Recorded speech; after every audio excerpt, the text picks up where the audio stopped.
Special creation theory पे आते हैं। ये ऐसी थ्योरी है ना, इसको हाइपोथेसिस, जिसका एक भी स्टेटमेंट सही नहीं।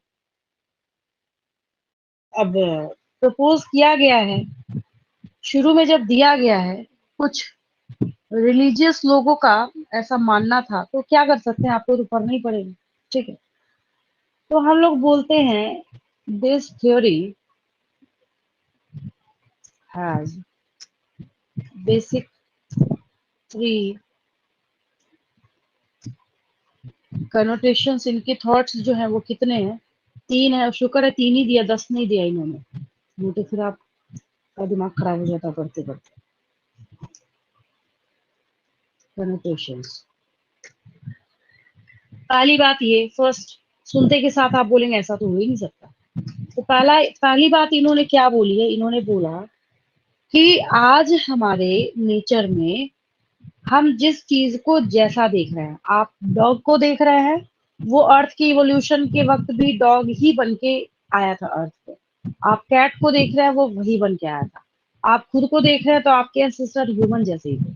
तो ऐसा तो हर कोई जानता है, ये तो बिल्कुल ही सरासर गलत है। लेकिन ठीक है, पहला फर्स्ट यही है। तो पहला आपको यहाँ पे याद रखना है कि all living organisms that we see today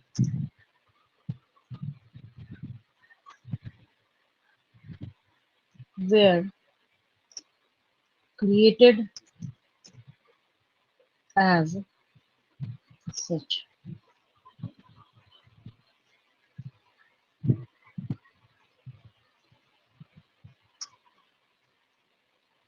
दूसरा स्टेटमेंट है इनका, मतलब दूसरा थॉट, ये दूसरी क्या बात सोच रहे थे।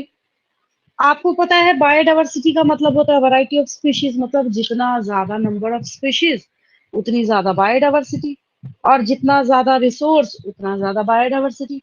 अब आप डेजर्ट एरिया में चले जाइए तो वहां तो आप नहीं सोचेंगे हम जाते हैं वहां जाके मकान बनाएंगे। ऑब्वियस है, जब आपके पास वहां पे फैसिलिटीज नहीं है, क्यों नहीं फैसिलिटीज है, क्योंकि बायोडायवर्सिटी नहीं है।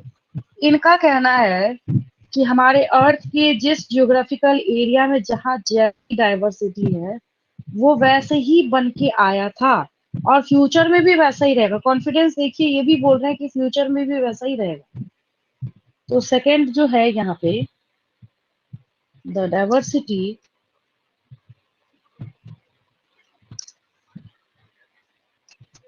was always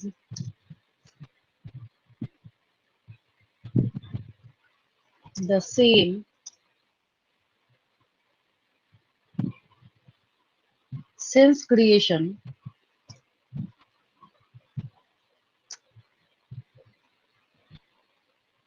and will be the same, same ही रहेगा ये।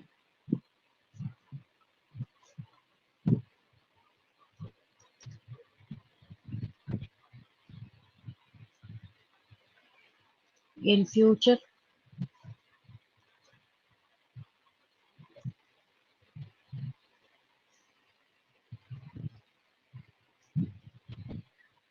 थर्ड है इनके हिसाब से सिर्फ 4000 ईयर्स ओल्ड है। कहा हम मिलियन लगा रहे थे कि 2000 मिलियन ईयर्स अगो तक भी कुछ भी नहीं आया था, और ये बोल रहे हैं कि earth is about 4000 years old.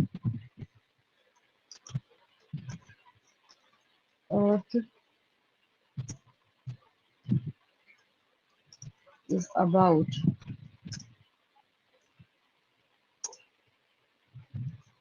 4000 years old. आपको एग्जाम में सीधा सीधा पूछा जाएगा, चाहे क्वेश्चन हो what do you understand by special creation theory, answer यही लिखना है। चाहे आपसे क्वेश्चन पूछा जाए कि what are the three basic connotations of special creation theory, तब भी यही लिखना है आपको। मतलब कैसे भी बस स्पेशल क्रिएशन आपको दिखना चाहिए क्वेश्चन में, आपको आंसर यही लिखना पड़ेगा। आप चेंज नहीं कर सकते, आपका थॉट थोड़ी, अगर आपके ऊपर या हम अगर ऐसा अपनी मर्जी से बोलना स्टार्ट करें, हम तो बोलेंगे गलत है। अब जो दूसरे का थॉट है ना, जो आपको पढ़ना पड़ता है, जैसे न्यूटन्स लॉ है, न्यूटन्स लॉ आप पढ़ते हैं तो आप बोलेंगे नहीं, हमें ना दूसरे तरीके से लिखने का मन कर रहा है, तो आप तो नहीं लिख सकते उसको। जैसे बताया है न्यूटन ने, वैसे ही लिखना पड़ेगा आपको। तो ये स्टेटमेंट्स हैं, इस बात का ध्यान रखेंगे। ऐसा नहीं कि आप अपनी मर्जी से कोई फेर बदल करके और इसमें आगे बोलेंगे नहीं, हमने तो बिल्कुल सही सही जो है वो लिखा है। ठीक है, इस बात का ध्यान रखेंगे।